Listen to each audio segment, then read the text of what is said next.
Hello, it's Mr. Clemmons. This is part two of the timeline videos, actually the third one that I've done today. But I'm going to go back and start at 1730 with Baltimore founded in the Maryland colony. I hope that you printed out these timelines and you have a highlighter and a pen with you to mark and write in a few things that are not on the timelines there. Have everybody highlight the stuff that I mentioned, but also write in some things that are not necessarily in there. These are not exhaustive timelines, although they're pretty darn good overall. So anyway,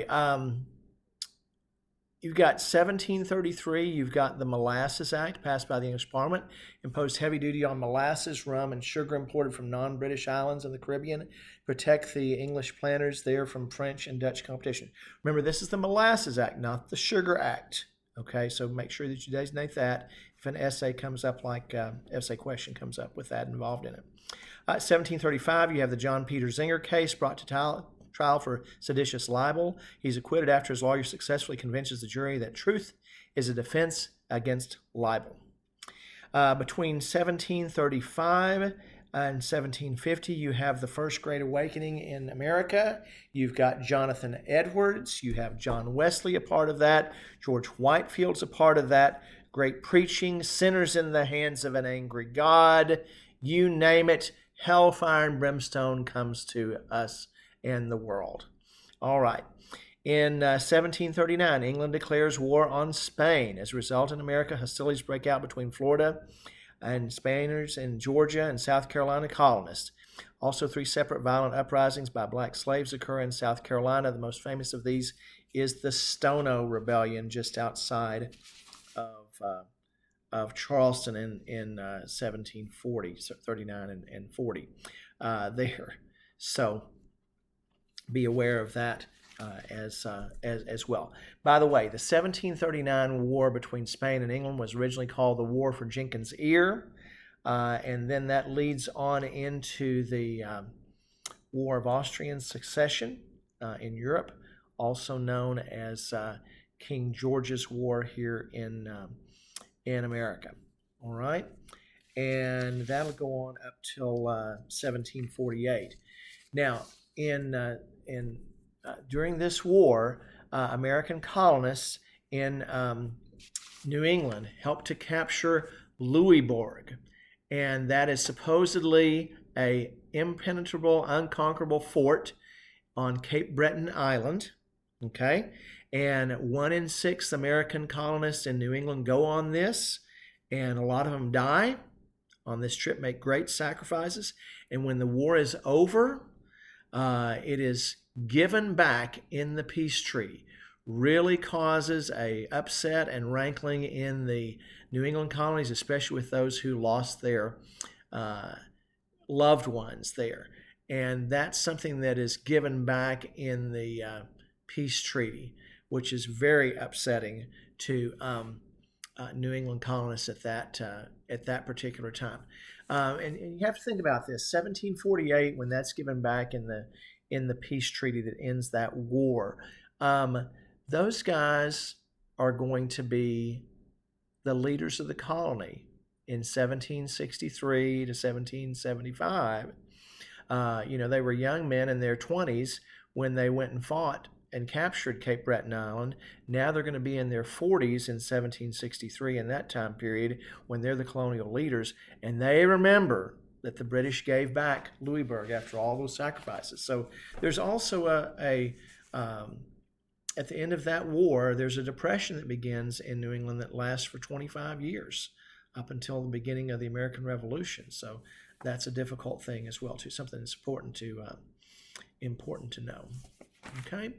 All right, 1751, the Currency Act is passed by the English Parliament, banning the issue of paper money by the New England colonies. That really is the trigger that sets off the depression in the New England colonies. In 1754, you have the French and Indian War. Erupts after disputes over land in the Ohio River Valley in May. George Washington leads a small group of American colonists to victory over the French, then builds Fort Necessity in the Ohio Territory. After being attacked by superior French forces, Washington surrenders the fort and has to retreat. Then Washington goes back as an advisor with General Braddock in 1755. General Braddock is killed, and Washington leads the force back home with their tail between their legs back into Virginia.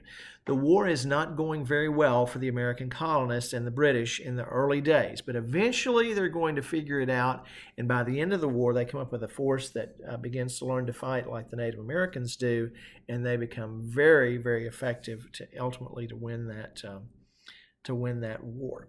Okay, so William Pitt, 1757, becomes English Secretary of State, escalates the French and Indian War, and he establishes a policy in the colonies of unlimited warfare, but he also gives the colonies the ability to compete against one another to see who can help the most. And so it encourages the colonists to voluntarily help. And this volunteerism is a very successful policy in the last 5 years of the French and Indian War, that Americans want to help out and show how loyal they are to the King of England and to the British and so on.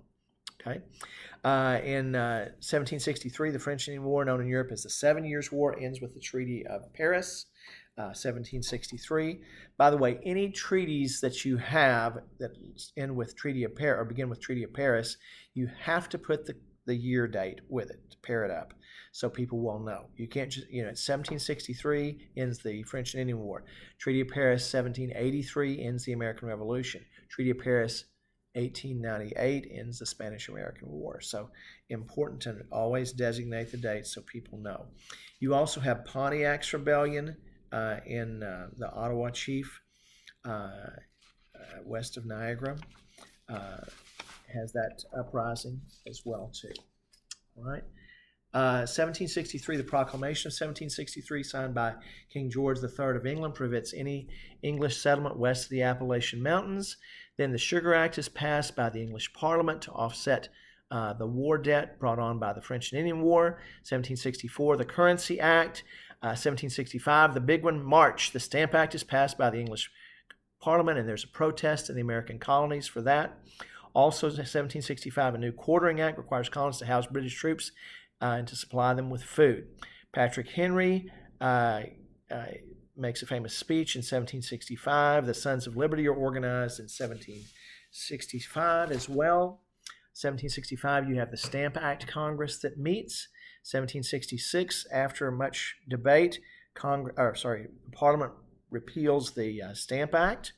Then you're going to have the circular letters that develop over the Townshend Acts, which are passed in 1767. The circular letters are in 1768, going around the colonies against those acts. Then you have 1769, you have a boycott.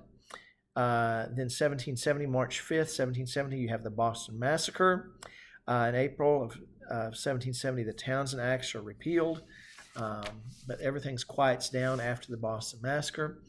In 1773, there's changes in the tax on tea, and so May 10th, the Tea Act takes effect, and December 16th, 1773, 8,000 Bostonians gathered to hear Samuel Adams tell them Governor Royal Hutchinson's repeated his command not to allow ships at the harbor till the tea taxes are paid. That night, Boston Tea Party occurs as colonial activists disguise themselves as Mohawk Indians or the ships dump the containers of tea in Parliament. And then after that, you have the British Parliament passing the Coercive Acts, Massachusetts Regulating Act, Administration of Justice Act, close the port of Boston and the Quebec Act, and a new Quartering Act as well. In 1774, you have the First Continental Congress meeting with a Declaration of Resolves in October. And then in April of 1775, General Gage orders 7,000 troops to Concord to destroy the colonists' weapon supplies. And you're going to have the battles of Lexington and Concord on April 18th, 1775. So that's going to begin the American Revolution, and that'll stop our time frame right there. Okay, so look to Mr. Miller. He'll have 2 sessions next week. One on Tuesday afternoon and one Wednesday morning. And then I'll be back again in a couple of weeks with another video. Take care. Bye-bye.